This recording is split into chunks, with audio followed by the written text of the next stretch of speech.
খাগড়াছড়িতে রাতভর সংঘর্ষে ৩ জন নিহত হয়েছেন। সংঘর্ষে আহত ৯ জন সদর হাসপাতালে চিকিৎসাধীন। পরিস্থিতি নিয়ন্ত্রণে খাগড়াছড়ি সদরে জারি হয়েছে ১৪৪ ধারা। এদিকে সংঘর্ষের প্রতিবাদে রাঙামাটি ও বান্দরবানে বিক্ষোভ মিছিল হয়েছে। বৃহস্পতিবার বিকেলে খাগড়াছড়ির দীঘিনালায় পাহাড়ি ও বাঙালিদের সংঘর্ষ হয়। এরই জেরে রাত ১০টার দিকে জেলা সদরের নারায়ণখাইয়া ও স্বনির্ভর এলাকায় গোলাগুলি হয় বলে জানা গেছে। এতে নিহত হন জুনান চাকমা, রুবেল ত্রিপুরা ও ধনঞ্জয় চাকমা। এদের মধ্যে জুনান ও রুবেল সদর উপজেলার, আর ধনঞ্জয় চাকমা দীঘিনালার। এই মুহূর্তে ৯ জনকে চিকিৎসা দিচ্ছি, ইনডোরে ভর্তি আছেন, চিকিৎসা চলছে। আর ৩ জন চিকিৎসাধীন অবস্থায় মারা গেছেন। আমরা ৪ জন রোগীকে রেফার করেছিলাম। এদিকে শুক্রবার সকালে ঘটনাস্থল পরিদর্শন করেন জেলা প্রশাসক ও আইনশৃঙ্খলা বাহিনীর সদস্যরা। পাহাড়ি বাঙালি দুপক্ষকেই ঐক্যবদ্ধ থাকার আহ্বান তাদের।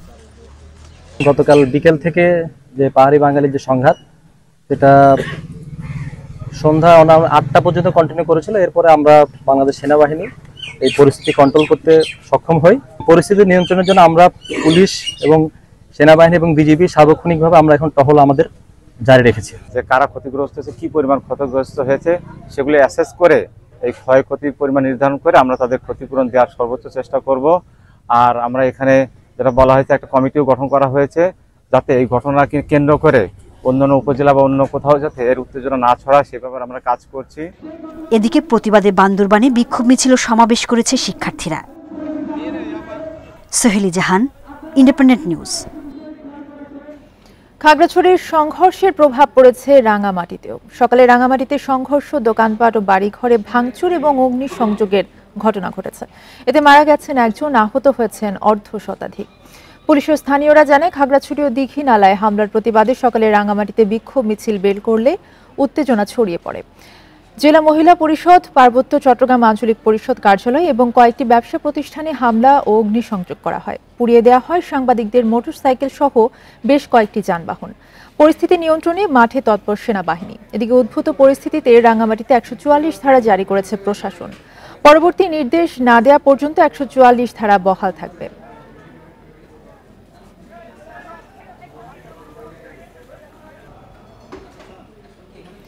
তিন পার্বত্য জেলায় সকলকে শান্ত থাকার আহ্বান জানিয়েছেন অন্তর্বর্তী সরকারের প্রধান উপদেষ্টা ডক্টর মোহাম্মদ ইউনূস।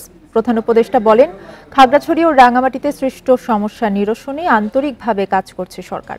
প্রধান উপদেষ্টার কার্যালয় থেকে বলা হয়, ১৮ সেপ্টেম্বর গণপিটুনিতে ১ জনের মৃত্যু এবং পরবর্তীতে হামলা ও প্রাণহানির ঘটনায় সরকার গভীরভাবে ব্যথিত। সরকারের পক্ষ থেকে আইন শৃঙ্খলা রক্ষাকারী সব বাহিনীকে সর্বোচ্চ সংযম দেখাতে এবং পার্বত্য ৩ জেলায় বসবাসকারী সকল জনগণের নিরাপত্তা নিশ্চিত করতে নির্দেশ দেওয়া হয়েছে। আইন নিজের হাতে তুলে না নেওয়া এবং ধ্বংসাত্মক কাজে লিপ্ত না হওয়ার জন্য সকলকে নির্দেশ দিয়েছেন প্রধান উপদেষ্টা। কাল স্বরাষ্ট্র উপদেষ্টার নেতৃত্বে সরকারের উচ্চ পর্যায়ের একটি প্রতিনিধি দল খাগড়াছড়ি ও রাঙামাটি পরিদর্শন করবেন।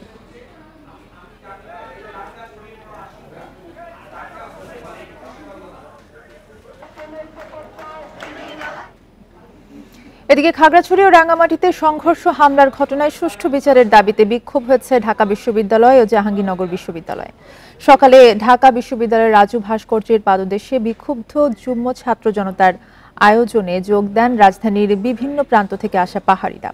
কর্মসূচিতে বক্তারা সংবিধানে আদিবাসী হিসেবে স্বীকৃতি, পার্বত্য ভূমি কমিশন কার্যকর ও পার্বত্য আঞ্চলিক পরিষদকে আরও শক্তিশালী করার দাবি জানান।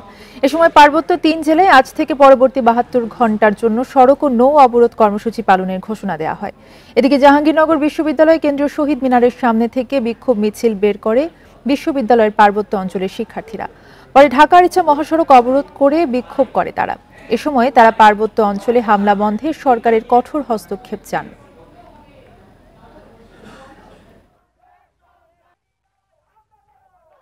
আদিবাসীদের সাংবিধানিক স্বীকৃতি চাই, আমরা বিচ্ছিন্নতা চাই না। আমরা চাই সংবিধানের অন্তর্ভুক্ত হয়ে এই দেশের নাগরিক হয়ে থাকতে। যেটার জন্য আমরা লড়াই করেছি, রাস্তায় নেমেছি, সেটা কিন্তু আমাদের পার্বত্য অঞ্চলে হয় নাই, বাস্তবায়ন হচ্ছেও না। যতক্ষণ না বিচার হবে, আমরা সকল দলমত নির্বিশেষে এবং সকল জনগোষ্ঠীকে নিয়ে আমরা তাদের রুখে দাঁড়াবো। বান্দরবানের রুমায় বিজিবির অভিযানে অস্ত্র, গোলাবারুদ, ড্রোন, সিগন্যাল জ্যামার সহ বিভিন্ন সরঞ্জাম উদ্ধার করা হয়েছে। দুপুরে এক সংবাদ বিজ্ঞপ্তিতে এসব তথ্য জানিয়েছে বিজিবি। বিজ্ঞপ্তিতে জানানো হয়, সীমান্তবর্তী দোপানীছড়া এলাকার গহীন জঙ্গলে একদল সন্ত্রাসী তাদের কার্যক্রম চালাচ্ছে এমন তথ্য পায় বিজিবি। পরে বিশেষ অভিযান চালিয়ে গোপন আস্তানা থেকে 2টি অটোমেটিক কার্বাইন অ্যাসল্ট রাইফেল, একটি সেমি অটোমেটিক অ্যাসল্ট রাইফেল, 3টি SBBL 21 রাউন্ড তাজা গুলি, একটি অত্যাধুনিক ড্রোন, সিগন্যাল জ্যামার সহ বিভিন্ন দেশীয় অস্ত্র উদ্ধার করা হয়। সীমান্ত এলাকায় সন্ত্রাস বিরোধী বিশেষ অভিযান অব্যাহত থাকবে বলে জানিয়েছে বিজিবি।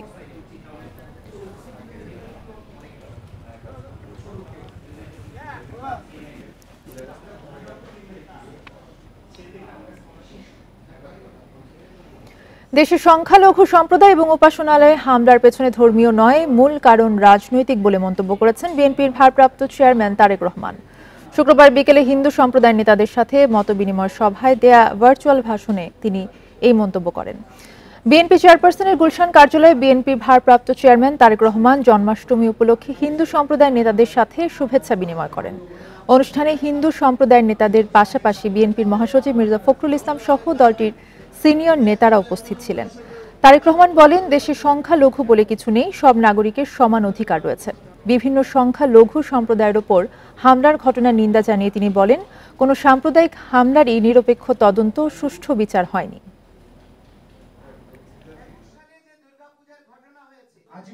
গণতন্ত্র এখনো কিন্তু বিপদ মুক্ত নয়।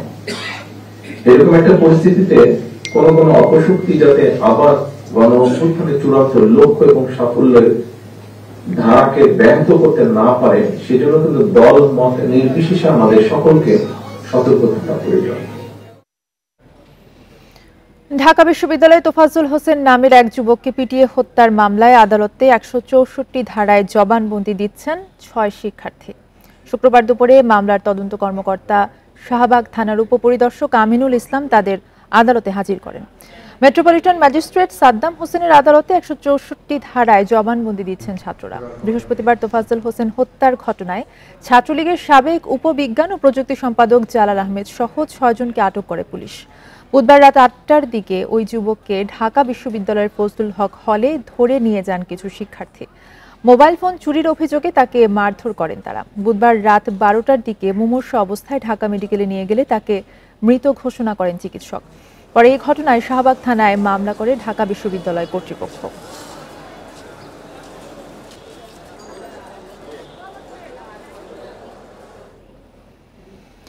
মা, বাবা, ভাইয়ের কবরের পাশে চিরনিদ্রায় শায়িত হলেন তোফাজ্জল হোসেন। জানাজায় অংশ নেন হাজারো মানুষ।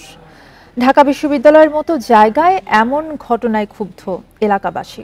স্বজনদের দাবি, তোফাজ্জলকে মারার আগে ফোনে মুক্তিপণের টাকা চেয়েছিল হত্যাকারীরা। ঢাকা বিশ্ববিদ্যালয়ের ফজলুল হক মুসলিম হলে মারধরের শিকার হয়ে নিহত মাসুদ কামাল তোফাজ্জলের জানাজা সম্পন্ন হয়েছে। বরগুনার পাথরঘাটায় জানাজায় অংশ নেন হাজারো মানুষ।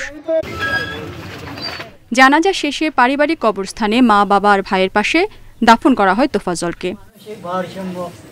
স্বজনদের দাবি, তোফাজ্জলকে মারার আগে ফোনে মুক্তিপণের টাকা চান হত্যাকারীরা।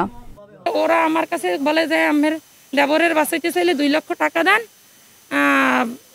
আমরা নাইলে ওরা মারিয়ে ফেলাবো। এই বলার পর আমি বলছি যে আসলে ওর আত্মীয় স্বজন আছে, তাদের সাথে আলাপ করা হোক এবং যোগাযোগ করে হোক, আমরা ওরে মারবেন না, ও পাগল না। দেশের সর্বোচ্চ বিদ্যাপীঠের শিক্ষার্থীদের এমন নিষ্ঠুরতায় হতবাক স্থানীয়রা। হত্যার দ্রুত বিচার চেয়ে মানববন্ধন করেছেন তারা। আমাদের যারা আত্মীয় স্বজন, আমরা যারা পরিচিত, আমাদেরকে বলে ভাই 5টা টাকা দেন, 10টা টাকা দেন, আমি কিছু খাবো, এছাড়া আর কোনো চাহিদা ওর ছিল না। এই যে হত্যাকাণ্ডটা হয়েছে, এটা মানে কি ভাষায় প্রকাশ করা যাচ্ছে না। এত নির্মমভাবে একটা মানুষকে কিভাবে আর একটা মানুষ হত্যা করে। তোফাজ্জল সহ এ জাতীয় যারা নির্যাতনের শিকার, তাদের পিছনে আপনারা শক্তভাবে দাঁড়ান, যাতে আসলে আমাদের সমাজ ব্যবস্থাটা আগের চাইতে অনেক গুণে ভালো হয়। 2016 সালে বাবা আর এর 3 বছর পর মারা যান মা। ভালোবাসার মানুষটির অন্যত্র বিয়ে হওয়ায় 4 বছর আগে মানসিক ভারসাম্য হারিয়ে ফেলেন তোফাজ্জল। গত বছর একমাত্র অভিভাবক বড় ভাইও বিদায় নেন পৃথিবী থেকে। বুধবার রাতে ঢাকা বিশ্ববিদ্যালয়ের ফজলুল হক হলে কয়েকজন শিক্ষার্থী নির্যাতনের শিকার হয়ে মারা যান তোফাজ্জল। Independent news. জাহাঙ্গীরনগর বিশ্ববিদ্যালয়ের সাবেক ছাত্রলীগ নেতা শামীম মোল্লাকে পিটিয়ে হত্যায় 8 শিক্ষার্থীর নামে আশুলিয়া থানায় মামলা হয়েছে। বৃহস্পতিবার রাতে 8 শিক্ষার্থীর নাম উল্লেখ সহ 20 থেকে 25 জনকে অজ্ঞাতনামা আসামি করে ডেপুটি রেজিস্ট্রার সুদীপ্ত শাহিন বাদী হয়ে মামলা করেন। এর আগে 8 শিক্ষার্থীর বিরুদ্ধে হত্যাকাণ্ডে জড়িত থাকার প্রাথমিক প্রমাণ মেলায় বিশ্ববিদ্যালয় থেকে তাদের সাময়িক বহিষ্কার করা হয়। অভিযোগ রয়েছে, বুধবার সাবেক ছাত্রলীগ নেতা শামীমকে বিশ্ববিদ্যালয়ের প্রান্তিক গেট এলাকায় দেখতে পান কয়েকজন শিক্ষার্থী। এ সময় বিক্ষুব্ধ কয়েকজন তাকে মারধর করে প্রক্টর অফিসে নিয়ে যায়। পরে প্রক্টোরিয়াল বডি তাকে পুলিশের কাছে সোপর্দ করে। আহত শামীমকে গুরুতর আহত অবস্থায় সাভার গণস্বাস্থ্য হাসপাতালে ভর্তি করা হলে চিকিৎসাধীন অবস্থায় বৃহস্পতিবার মারা যায় শামীম।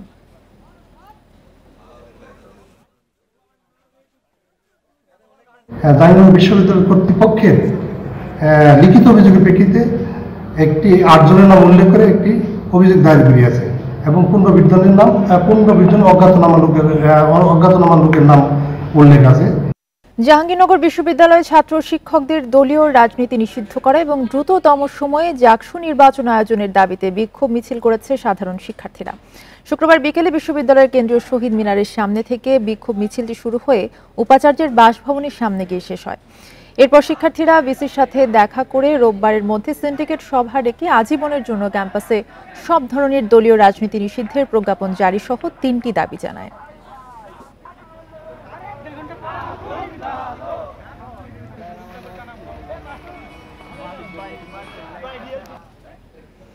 জনগণের প্রত্যাশা অনেক, কিন্তু অন্তর্বর্তী সরকারের সব কাজ করার ক্ষমতা নেই, তাই দ্রুত নির্বাচন দেওয়ার দাবি জানিয়েছেন বিএনপির স্থায়ী কমিটির সদস্য সেলিমা রহমান।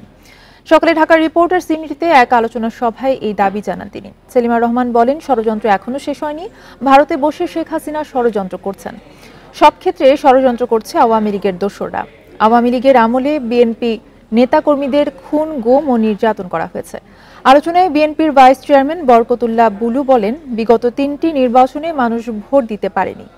মানুষের অধিকার হরণে জড়িতদের বিচারের দাবি জানান তিনি। দ্রুত একটি নিরপেক্ষ নির্বাচন কমিশন গঠন করে ভোট দেওয়ার দাবিও জানানো হয় সভায়।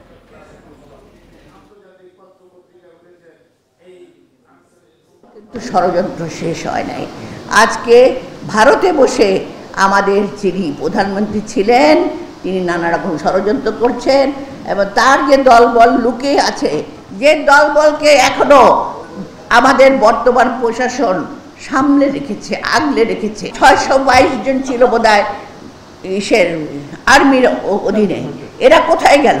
এত এমপি, এত মন্ত্রী, অনেককে পার করে দিয়েছে। কারা পার করেছে?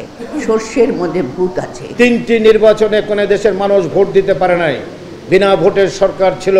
এই বিনা ভোটের সরকারের বিচার আপনারা করেন যে 2024 সালের 7 জানুয়ারি কোনো ভোট হয় নাই, ড্যামি ভোট। সেই ভোটে কারা ক্ষমতায় থেকে এই 10,000 মানুষকে গুলি করেছে, 1000-এর অধিক মানুষ অন্ধ হয়েছে, 2000-এর অধিক মানুষ মৃত্যুবরণ করেছে। এই বিচারটি অতি দ্রুত করতে হবে। 2014 সালে নিউ মার্কেট এলাকায় ব্যবসায়ী আব্দুল ওয়াদুদ হত্যা মামলায় পুলিশের অতিরিক্ত ডিআইজি মশিউর রহমানকে 7 দিনের রিমান্ড দেওয়া হয়েছে। দুপুরে ঢাকার মেট্রোপলিটন ম্যাজিস্ট্রেট তাহমিনা হকের আদালত তার রিমান্ড মঞ্জুর করেন। এদিন মামলার তদন্ত কর্মকর্তা রমনা জোনাল টিমের পরিদর্শক জাহাঙ্গীর আরিফ তার 10 দিনের রিমান্ড আবেদন করেন। দুই পক্ষের শুনানি শেষে 7 দিনের রিমান্ড মঞ্জুর করেন আদালত। এর আগে বৃহস্পতিবার রাতে রাজধানী থেকে মশিউর রহমানকে আটক করে গোয়েন্দা পুলিশ। এ ঘটনায় নিহত ওয়াদুদের শালক আব্দুর রহমান, সাবেক প্রধানমন্ত্রী শেখ হাসিনা, সেতুমন্ত্রী ওবায়দুল কাদের সহ 130 জনের বিরুদ্ধে হত্যা মামলা দায়ের করেন। অন্যদিকে বৈষম্য বিরোধী ছাত্র আন্দোলনের সময় মাদ্রাসার ছাত্র আরিফকে গুলি করে হত্যা মামলায় যাত্রাবাড়ী থানার সাবেক পুলিশ পরিদর্শক মাজহারুল ইসলামকে 5 দিনের রিমান্ড দিয়েছেন আদালত।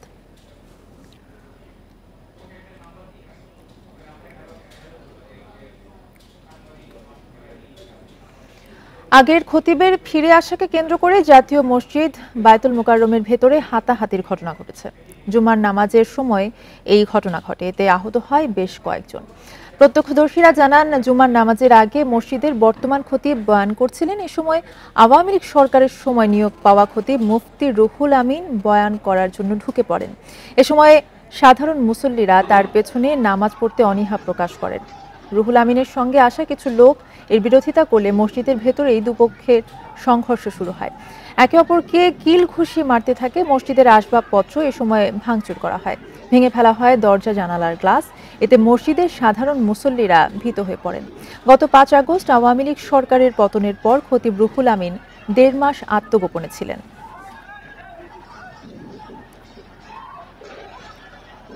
ডিম ও মুরগির দাম বেঁধে দেওয়া হলেও তা মানা হচ্ছে না রাজধানীর বাজারে। খুচরা বিক্রেতারা বলছেন পাইকারিতে না কমায় দাম কমাতে পারছেন না তারা। এদিকে কিছুটা বেড়েছে সবজি এবং মাছের দামও। বাজার নিয়ন্ত্রণে 15 সেপ্টেম্বর ডিম ও মুরগির দাম বেঁধে দেয় সরকার। তবে শুক্রবার রাজধানীর বাজার ঘুরে দেখা গেছে কোথাও মানা হচ্ছে না নির্ধারিত দাম।